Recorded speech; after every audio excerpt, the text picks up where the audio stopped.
In the next half an hour, we'll see what's making headlines with the political correspondent for the Financial Times, Jasmine Cameron-Chileshe, and with the former Number 10 speechwriter, Asa Bennett. Now, let's take a look at what's on some of those front pages, and we'll start with the front page of The Observer, which says that hospital trusts are frantically trying to fill gaps left by striking junior doctors ahead of 4 days of industrial action next week.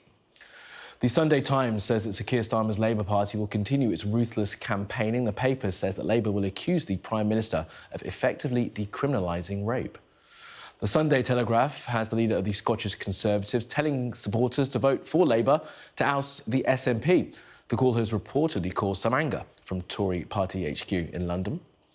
The Sunday Mirror hears from the mother of Olivia Pratt-Corbell, Cheryl, who says she will fight the gun and gang culture that led to the death of her daughter. The Sunday Express claims the coronation will distract from what is expected to be a nightmare set of local election results for the Conservatives. The paper predicts the Tories could lose 1,000 council seats. And the Mail on Sunday claims King Charles is at odds with the Church over his desire for a diverse coronation. While The Sun on Sunday says S-Club 7 star Paul Cattermole reportedly told a fan he was going to smash it on the group's 25th anniversary door the day before he died. And a reminder, by scanning the QR code that you see on your screen during this programme, you can watch along with us and check the front pages as we discuss them. As I said, tonight we're joined by Jasmine Cameron-Chileshe and Asa Bennett, and there they are in the big screen. Good evening to both of you guys. Thank you so much for giving up your Saturday night to talk to us. Let's get straight into it, Jasmine, and start with The Observer. And that junior doctor strike that's taking place next week is really going to dominate the news agenda. 4 days of action, and it could be the biggest set of strikes that we've seen. Yeah, so The Observer focuses on some of the tactics being deployed by NHS Trust to really reduce the impact of the 4-day strike action that is planned for next week. It talks about the fact that some healthy patients will, could be discharged early.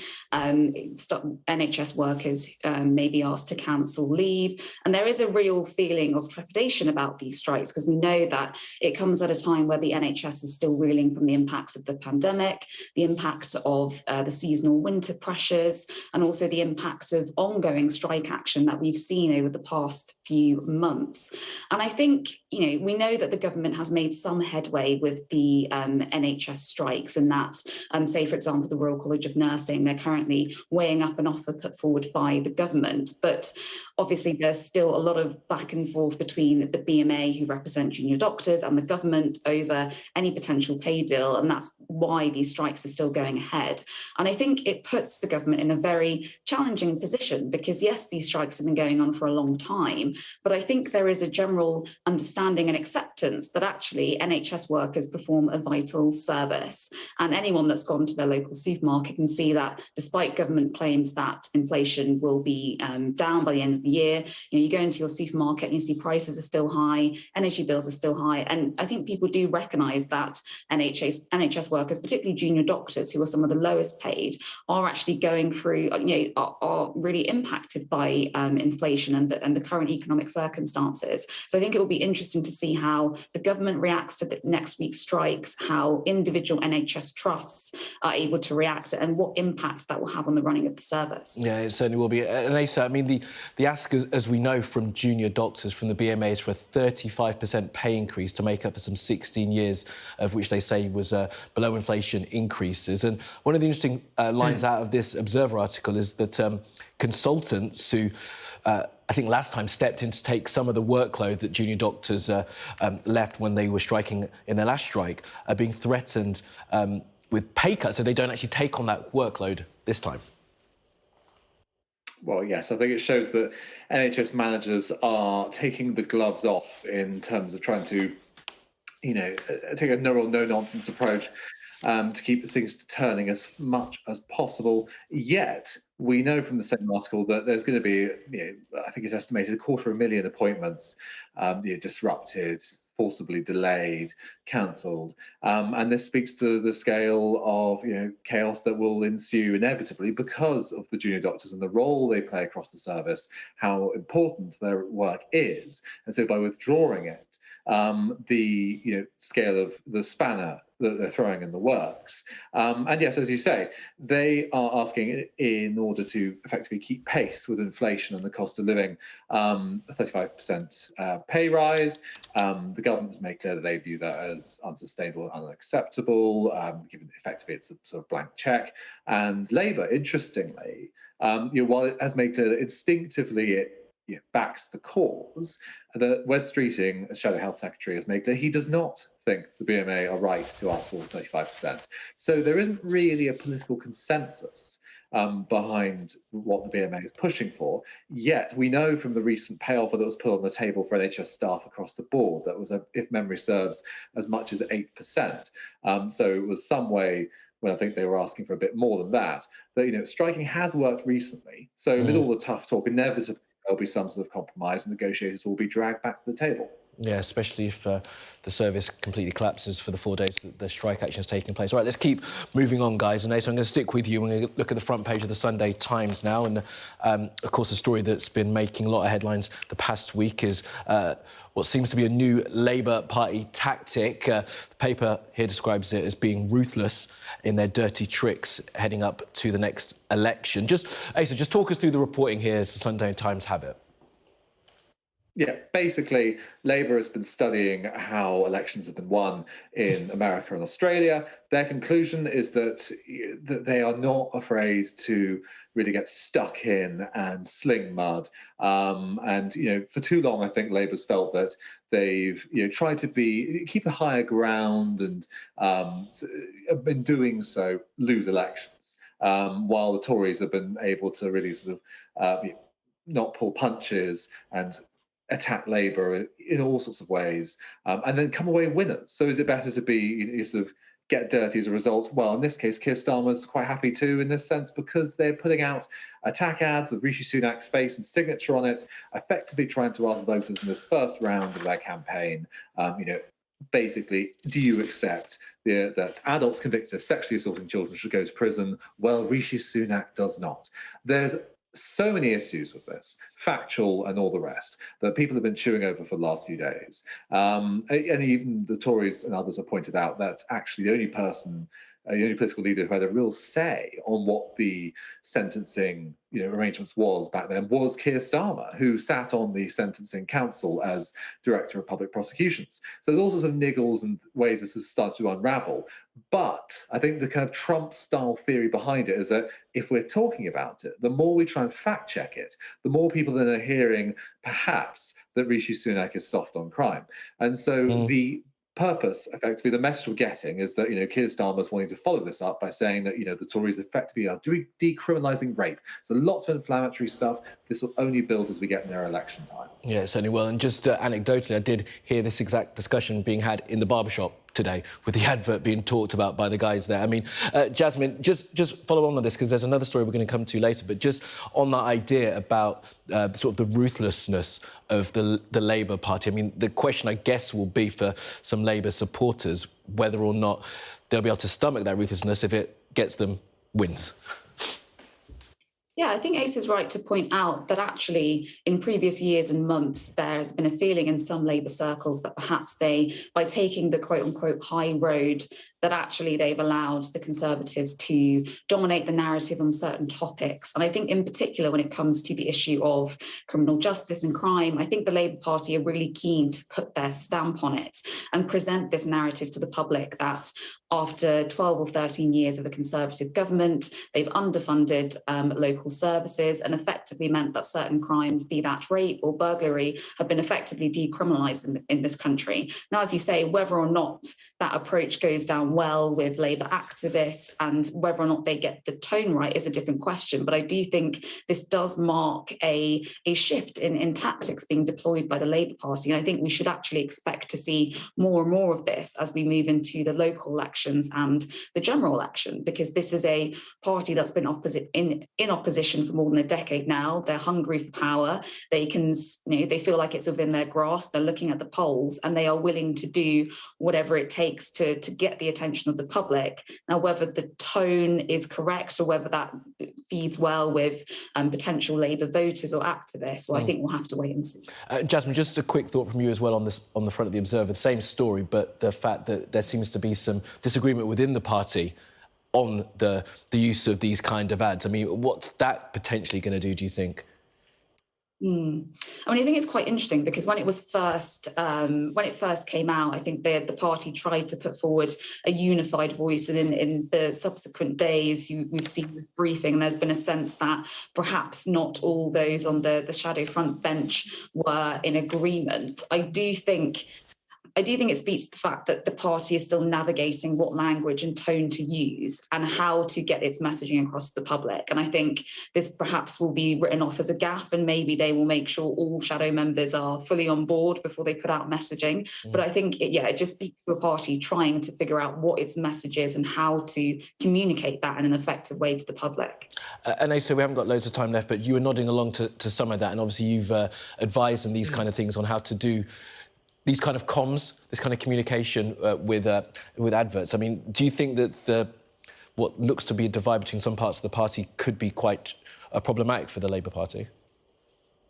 Oh, absolutely. I mean, frankly, it's just sloppy work by Labour, given that when you have the Shadow Home Secretary, Yvette Cooper, who's meant to be responsible for some of this messaging, disowning it. It's a bit shambolic. And crucially, they've forgotten that, yes, Trump and Vote Leave were very bombastic and grabbed attention with their campaigning, but they were drilled to perfection in their messaging. They knew what to say. They did not squirm at all under fire, unlike Labour.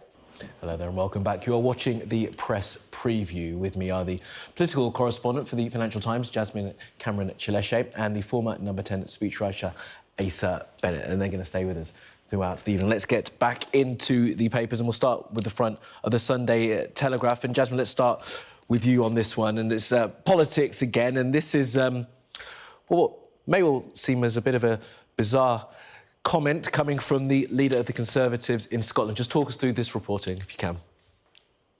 Yes, so this is the leader of the Scottish Conservatives, Douglas Ross, has seemingly has spoken to the Sunday Telegraph, where he appears to have encouraged Tories in Scotland to vote tactically in the upcoming elections. He's essentially said that he's encouraged voters to do what's best for the country, and in a case where it looks like it could be potential SNP Labour-facing seat to vote for the Labour Party, which is quite a striking thing to say. And it's quite interesting if you read further down the Sunday Telegraph article, his words seem to have been contradicted by Tory sources in London, who have categorically stated that that is not the party's policy. And I think it comes at this really interesting time in Scottish politics, where we're seeing that the SNP, which held a large dominance in the region, that dominance seems to be shaking slightly with the departure of Nicola Sturgeon and the arrest of her husband. And I think actually looking ahead to the general election in particular, I think we will be hearing more about tactical voting, and whether that's Lib Dems and between the Lib Dems and Labour Party, whether that's SNP and Tories. I think all parties will be looking quite cynically at the electoral map and thinking, where can we realistically win?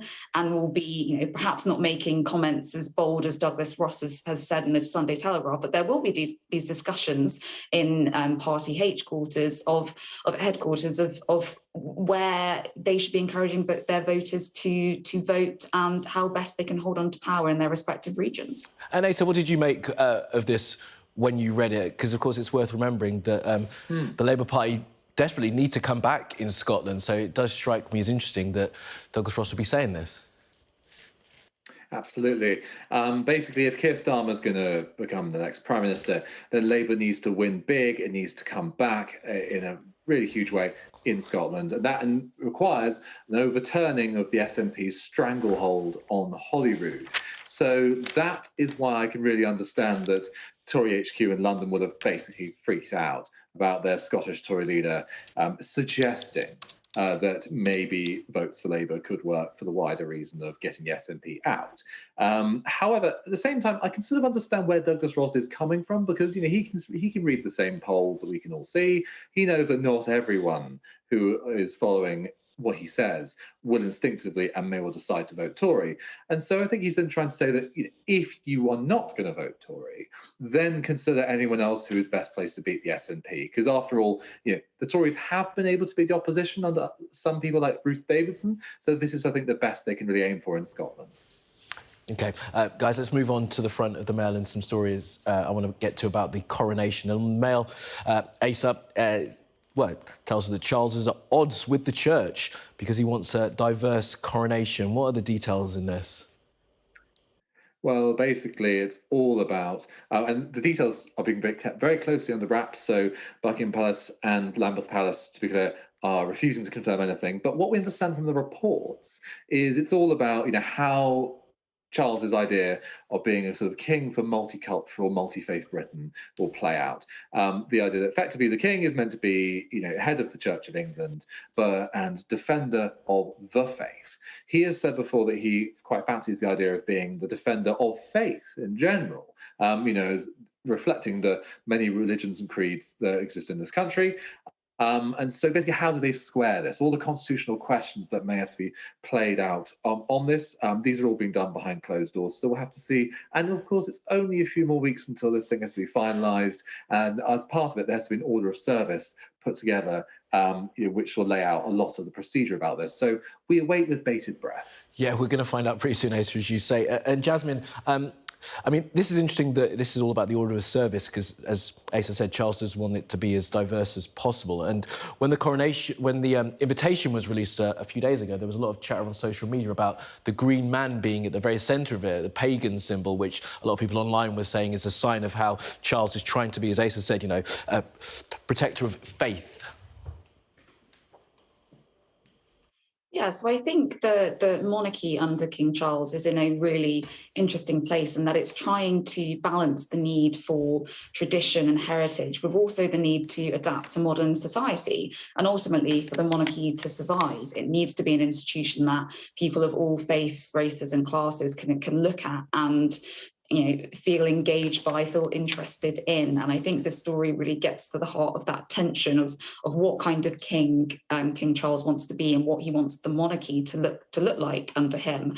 And obviously we'll get more details at a later date. But I think the fact that this has even been briefed and has come out on the front page is quite interesting and speaks to the fact that King Charles is very much still figuring out what it means to be king and what he wants this institution to look like. Yes, certainly. OK, last thought from you then, Asa. We can look at the Sunday Express and a line here there, headline, King to rescue Rishi. Just quickly, we've only got about a minute left. Just tell us what this is about.